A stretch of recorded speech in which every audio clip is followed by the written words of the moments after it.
Charente. C'est au cœur de ce département proche de l'océan Atlantique que se trouve un terroir d'exception.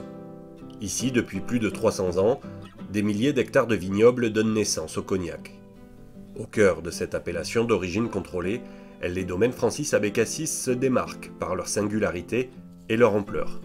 3 domaines situés en Grande Champagne, en Petite Champagne et sur les terres de fin bois. Répartis sur 240 hectares de vignes, ces propriétés occupent un emplacement privilégié, particulièrement ensoleillé et idéalement orienté. Ainsi, les domaines Francis Abécassis sont l'un des plus grands propriétaires fonciers de l'appellation cognac. C'est sur ces terres que sont produits les cognacs Abécassis, l'Hérat et le Réviseur. 3 marques qui ont remporté de multiples récompenses et plusieurs prix d'excellence ces dernières années et qui sont aujourd'hui présentes dans plus de 30 pays. Les raisons de ce succès sont multiples et sont le fruit d'une idée simple, le Single Estate Cognac. J'ai une conviction. Assembler des cognacs venant d'un seul terroir donne des cognacs d'une force et d'une qualité inimitable. J'ai voulu ne pas perdre cette typicité du terroir. Mes cognacs sont différents parce qu'ils sont l'assemblage d'eau-de-vie ne provenant que d'une seule propriété, que d'un seul terroir. Et dans 10, 20 ou 30 ans, eh bien, nous retrouverons dans l'eau-de-vie le goût de ce terroir. Pour offrir des cognacs différents, Francis Abécassis a souhaité maîtriser toutes les étapes de la production. Avec sa fille Élodie, il a su s'entourer d'une équipe d'excellence. Plus de 30 personnes travaillent à l'élaboration de ces cognacs d'exception. Nous attachons beaucoup d'importance à la qualité, en commençant par la qualité de la vigne, avoir un raisin sain, un raisin bon, pour faire ensuite un bon vin et être ensuite capable de faire une bonne distillation sur le domaine également. Et ensuite le maître de chai s'attache à faire vieillir les eaux-de-vie également provenant du domaine et les assembler. Toute la matière première est ici, toutes les eaux-de-vie sont là, tout vieillit ici, tout est maîtrisé par les mêmes hommes. Chaque personne met sa compétence, son travail, mais aussi son amour. Et c'est cet amour mis par chaque membre de notre équipe que les consommateurs vont boire. Patrick est le chef de culture des 90 hectares du domaine du Mendrillon à Barret, terre du cognac le Réviseur. Dès le mois de février, son équipe prépare les vignes. Il y a le travail de l'hiver, qui est un des plus importants parce que beaucoup de main d'œuvre. Donc il y a la taille, il y a le tirage des bois, l'attachage. Donc ça, c'est les 3 travaux principaux dans l'hiver. Après arrivent ceux qui sont un peu plus tard, mois de mai, qui va être les gourmandages.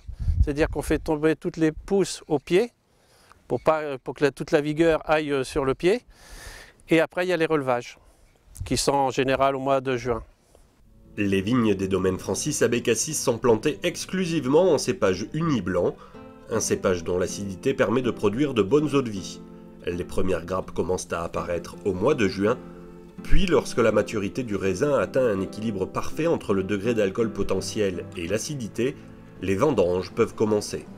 Elles ont généralement lieu vers la fin du mois de septembre. Ramassé de jour comme de nuit, le raisin est immédiatement pressé sur chaque site pour limiter le transport et ainsi l'empreinte carbone, mais pas seulement. L'objectif, c'est de ramener la vendange dans les 30-45 minutes pour pas qu'il y ait d'oxydation, pour qu'elle soit le plus parfait possible au moment d'arrivée des pressoirs. Une fois pressé, le mou de raisin va donner du jus qui va fermenter dans des cuves de vinification modernes en inox dotés d'équipements de maîtrise de la température. Ces outils permettent d'avoir de grands vins de distillation. Le mou de raisin en sortie des pressoirs est pompé et filtré et ensuite acheminé vers les cuves de réception qui font 400 hectos. Et ensuite, on fait un contrôle de la fermentation journalier. Vient ensuite le temps de la distillation, l'étape clé qui va transformer le vin en eau-de-vie. Dans les règles de la tradition charentaise, elle s'effectue en 2 étapes. La première chauffe de vin va donner naissance à un distillat appelé brouillis, et dans un second temps, ce distillat est réintroduit dans l'alambic pour une seconde distillation. Il s'agit de la bonne chauffe. Après avoir écarté les têtes qui s'écoulent en début de cycle, le distillateur procède quelques heures plus tard à l'opération la plus importante, la coupe. Je déguste pour préparer la coupe, je ressens la baisse de qualité de mon eau de vie. qui arrive pratiquement au moment où il va falloir couper, il va falloir prendre la décision. Il y a une baisse de finesse, où à un moment donné où on n'a plus de bouquet, et c'est là où on détermine le moment de la coupe. Si j'avais coupé trop tôt, je perdais des arômes. Et si j'avais coupé trop tard, j'avais ce qu'on appelle l'odeur secondée, c'est des secondes. Et ça sent pas bon du tout. Donc il en faut un petit peu, parce que ça nous aide au vieillissement, mais pas trop. Le distillateur récupère ainsi le cœur de la bonne chauffe, une eau de vie claire et limpide à 70 degrés qui deviendra du cognac. Les têtes et les secondes sont quant à elles redistillées avec du vin. Un cycle de distillation dure environ 24 heures et demande beaucoup d'attention et d'expérience. Ça fait presque 20 ans que je fais ce métier ici.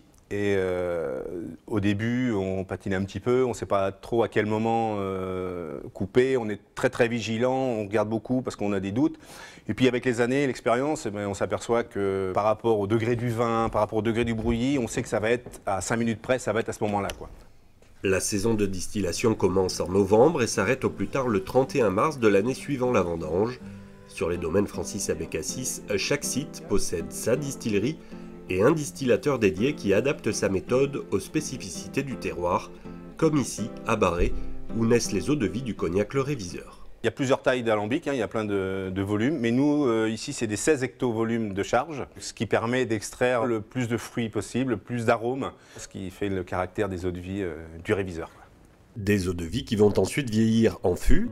Disposer de la place et du temps nécessaire pour faire vieillir un cognac est un privilège. Sur les domaines Francis Abécassis, 21 chais abritent plus de 3000 barriques et 100 tonneaux, tous en chêne du Limousin. Et chaque année, plus de 200 barriques neuves sont achetées pour donner naturellement les notes de bois recherchées. Il faut un minimum de 2 ans de vieillissement pour qu'une eau-de-vie obtienne l'appellation cognac. Et les plus vieilles soigneusement conservées dans le chai Paradis peuvent atteindre 70 ans. Une mine d'or contrôlée rigoureusement par le maître de chai, Christian Guérin. Ici j'ai beaucoup de chance car en fait on a des eaux-de-vie de très bonne qualité, on a un stock très important, on a des très vieilles belles eaux-de-vie, ce qui me permet d'avoir un choix extraordinaire pour faire une vieille qualité. Maître de chai de père en fils depuis 4 générations, Christian Guérin détecte les eaux-de-vie à fort potentiel pour n'assembler que les cognacs parvenus à maturité. Tout se passe ici, dans son laboratoire situé sur le domaine de chez Maillard. Un travail méticuleux où passion rime avec précision. C'est très tentant quand on est maître de chai d'aller faire des eaux-de-vie qui nous plaisent. On y apporte notre amour, notre joie, notre savoir-faire, sachant qu'il y a quand même un impératif qui est très important, c'est qu'il y a un terroir à respecter, il y a une marque à respecter. On va essayer de sélectionner des eaux-de-vie qui sont particulièrement florales, élégantes pour aller vers nos VS, pour garder cette élégance, pour garder cette légèreté, avec un vieillissement sous bois qui est réduit quand même, quoi, parce que il faut savoir que toutes nos eaux-de-vie passent en barrique neuve, mais avec des temps déterminés ou sélectionnés. Ensuite, pour nos VSOP, je vais déguster régulièrement les différentes qualités que l'on a gardées sous bois. Et puis, à partir du moment où j'ai encore de la fraîcheur, de la légèreté, mais que les arômes un petit peu ranciaux commencent à apparaître, là, j'estime pour moi qu'on a une bonne qualité de VSOP. Et ensuite, donc, en ce qui concerne les XO, donc là on va chercher beaucoup plus d'arômes épicés, beaucoup plus de fruits évolués, de fruits très mûrs. Et quand je sens que cette plénitude est arrivée, on décide donc de terminer nos eaux-de-vie et de les mettre en bouteille. La mise en bouteille est centralisée à Clé, sur le domaine de chez Maillard, et bénéficie d'un équipement de pointe. C'est la dernière étape du long processus de fabrication des cognacs des domaines Francis Abécassis. Elle a lieu tout au long de l'année. Les services commerciaux, logistiques et de production gèrent ensuite les relations avec les nombreux distributeurs en France et à l'international. Ainsi, des milliers de bouteilles sont régulièrement expédiées aux 4 coins du monde. Ces cognacs sont exportés dans 30 pays, principalement en Europe aujourd'hui, donc que ce soit l'Europe du Nord, Europe continentale ou Europe de l'Est, et également en Asie, Asie du Sud-Est et sur le continent américain également. En France, de longue tradition, en Angleterre, le cognac c'est toujours dégusté en digestif, avec un cigare, et c'était une consommation essentiellement masculine. Aux États-Unis, depuis de nombreuses années, le cognac est bu en digestif ou en long drink. En Chine, aujourd'hui, le cognac est bu tout au long d'un repas.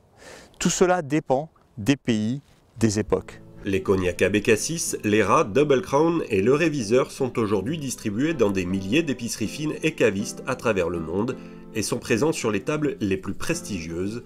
Un succès dû à une typicité, fruit d'un terroir d'exception, qu'une famille amoureuse de la vigne a su magnifier par sa passion et ses convictions, une famille qui ne manque pas d'ambition pour rendre au cognac toutes ses lettres de noblesse. Au fond, pourrait-on dire, sans vouloir imiter quiconque, un rêve. C'est que lorsqu'un client va s'attabler dans un restaurant, il ne va pas demander « Donnez-moi donc un cognac ». Il va dire « Puis-je voir la carte de vos cognacs ?» Et puis il va choisir. Il va choisir un cognac dont il saura « Ah, je vais prendre un Leyra parce qu'il vient du domaine Leyra ». Au fond, tout ça n'était pas très difficile. Il m'a suffi de laisser mon maître de chai et les chefs de culture s'exprimer. Je leur ai dit « Attention, votre terroir ne va pas disparaître, ne va pas se mélanger, ne va pas être agrégé. Prenez-en soin, cultivez avec amour, parce que ce que vous allez faire de votre terroir, on va le retrouver dans la bouteille qu'on va offrir. »